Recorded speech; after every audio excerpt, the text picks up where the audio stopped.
ठिकाणी देव अवतीर्ण झाले त्या ठिकाणी तीर्थक्षेत्र निर्माण झाली.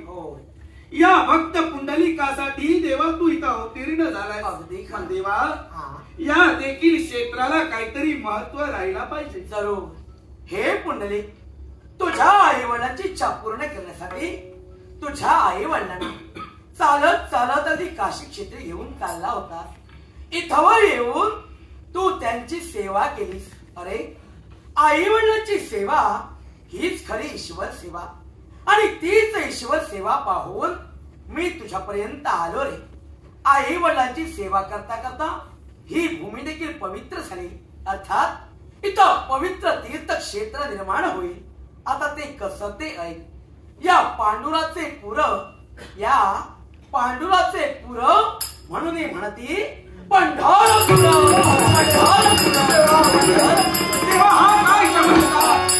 पंढरपूर म्हणता क्षणी हे पुंडलिक, पंढरपूर क्षेत्र म्हणता क्षणी स्वर्गीची गंगा या भूतली अवतीर्ण झाली. अंतिम तुला, मला, तुझ्या आई वडिलांना, आम्हा सर्वांना अगदी चंद्राकृती वळसा दिला रे. आता स्वर्गीची गंगा म्हणजे ही कोण? शंभू महादेवांच्या धर्मबिंदूपासून जिचा जन्म झाला तीच भीमा नदी आणि तीच भीमा नदी या भूतली अवतीर्ण झाली.